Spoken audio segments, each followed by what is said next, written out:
As summer draws to a close, we at the Max Trust wish to extend an invitation to explore a seminal work by Maxwell Davies, a piece that seamlessly combines elements of spectral narrative, mystery and psychological intrigue. This September marks the 23rd anniversary of the world premiere of one of Max's most performed works. Before we had Eggers, Patterson and Defoe, there was Peter Maxwell Davies' mysterious and haunting chamber opera, The Lighthouse.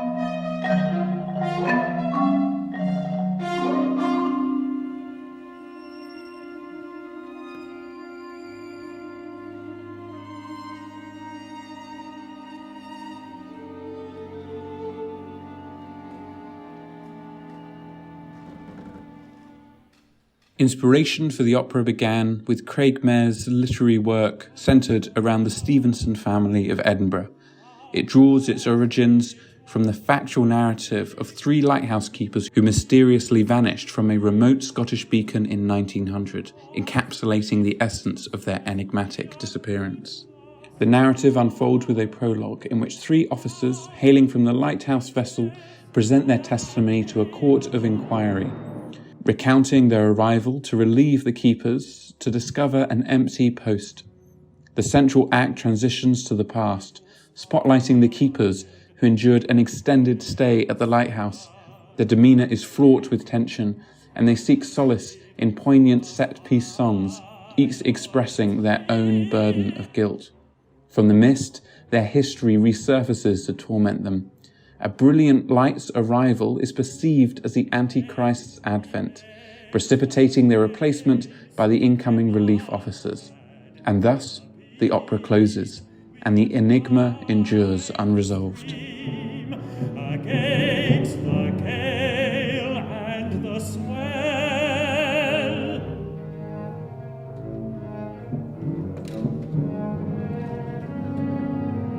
in the violence and confusion, we could not take soundings for the sharp uneven rocks below. The opera debuted in Edinburgh on the 2nd of September 1980 during the Edinburgh Festival. Vocalists Neil Mackey, Michael Rippon and David Wilson Johnson were accompanied by the Fires of London Chamber Orchestra, conducted by Richard Duffalo, later moving to Sadler's Wells Theatre in London for performances in July 1981, where the work would keep its original cast under John Carew's baton. In 1983, the Boston Shakespeare Company, directed by Peter Sellers, presented a new production starring Michael Brown, Sanford Sylvan and Kenneth Bell, with musical direction by David Hose. In his review for the New York Times of the opera, John Rockwell characterized the production as superbly realized musically and thrilling as theatre. Of sinfulness to guide even the most depraved beast towards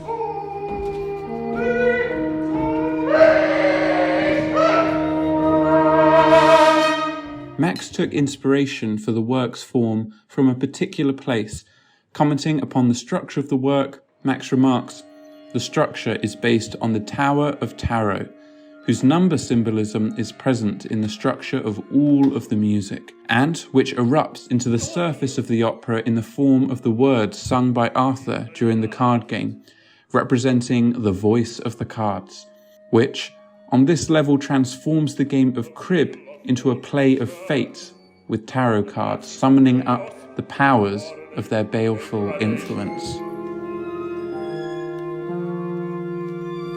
Two for his heels, triangle of effulgent light, raining meteors red and white, whose solar iridescence fails to penetrate the night of a cast. In the work's opening prologue, taking part in the Edinburgh Court of Inquiry, an investigation into the keeper's disappearance takes place. Three ship officers, guided by the orchestral horn in questioning, quickly begin to contradict one another before the court reaches an open verdict. In the prologue's end, the three officers reveal the lighthouse's current abandoned state, and flashes of its automatic signal chime in synchronicity with the orchestra. It was on the floor.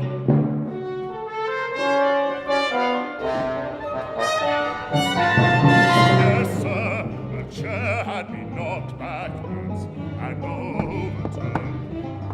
The leg was broken. The main act, bearing the subtitle The Cry of the Beast, sees the setting shift to the interior of the lighthouse, featuring the three keepers, Blazes, Arthur and Sandy, at a table in a state of mutual unease. Among them, Arthur stands as a man of fervent religious zeal, often at odds with Blazes, who holds no tolerance for Arthur's pretences. Acting as a mediator, the third keeper, Sandy, attempts to diffuse their tensions.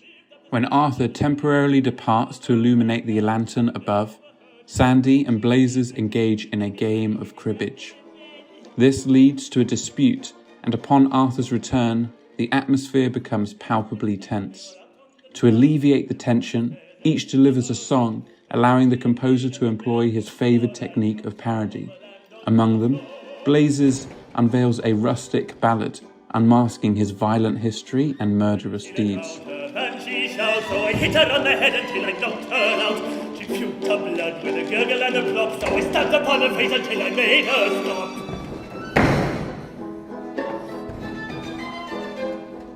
Sandy takes on a romantic parlour song, concealing dark secrets. Your hair of gold, your eyes so blue,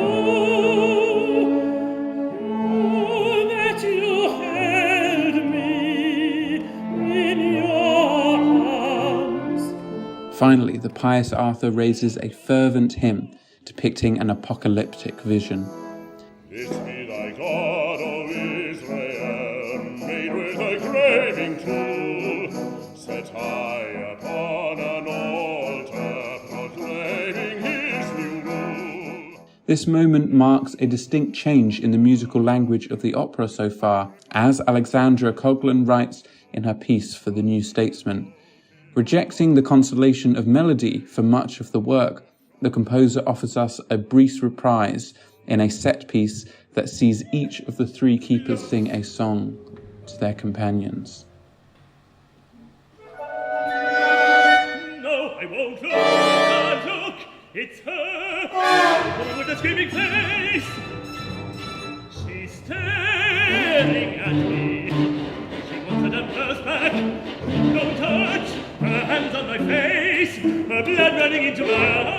Guided by Arthur's apocalyptic vision of the Antichrist, the trio venture outside the lighthouse, their sanity unravelling. The atmosphere grows colder as fog envelops the lighthouse, and Arthur initiates the foghorn, proclaiming the eerie cry of the beast resonating across the dormant world. This summons ghosts from the keeper's past, spectres from their earlier sung confessions. Though unseen, the ghost's presence, convinced by the keepers, drives them into a frenzy of guilt and desperation as the apparitions beckon Sandy and Blazes to join them. The beast is called out on his grave. He will know the time, and he shall claim those with his sign,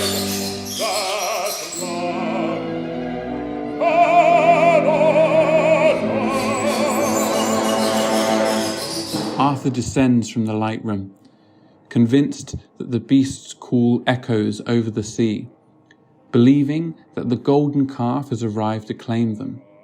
Calling for divine aid, the trio start to sing a De Profundis and confront the spirit. As the storm reaches its climax and the beast's eyes blaze the brightest, all a sudden the keepers transform into the ship's three officers, portrayed by the same vocalists, the approaching beast's light being revealed to be that of the lighthouse ship.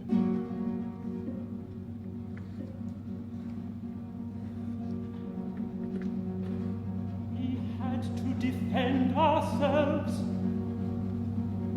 God help us. God, what a mess! What shall we do? They were crazed, run amok, unnatural, demonic beasts. The author's commentary leaves room for interpretation about the exact nature of the keeper's disappearance. Perhaps the officers attempted to convince themselves of an alternative reality or conspired to conceal the truth. Upon the entry of the relief keepers, their distinct appearance suggests they might be the same as the three seen earlier. However, the lighthouse flashes its automatic signal. The possibility arises that all the audience has witnessed so far is in itself a ghostly apparition within the long abandoned and sealed lighthouse. Believe that? Why not? What else can have happened? That rush of black rats from the door must have confused us.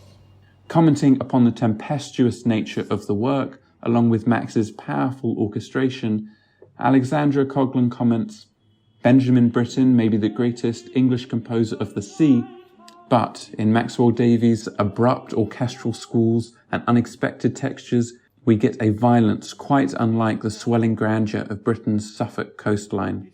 Sounds, as well as music, emerge from a pit which percussion instruments outnumber all others. Trombone splatters are tempered by plaintive little flute gasps, with the muted trumpets supplying the crack of the blackbeak's wing. And amen to that.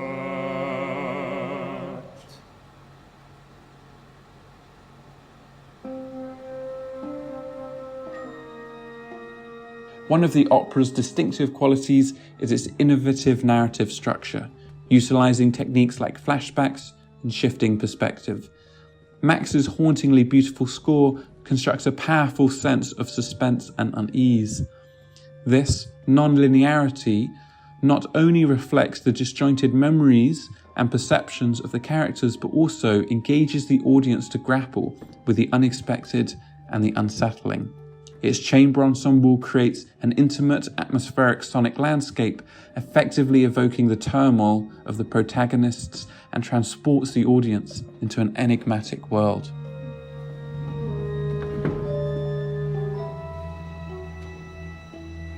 Is all in order and ready?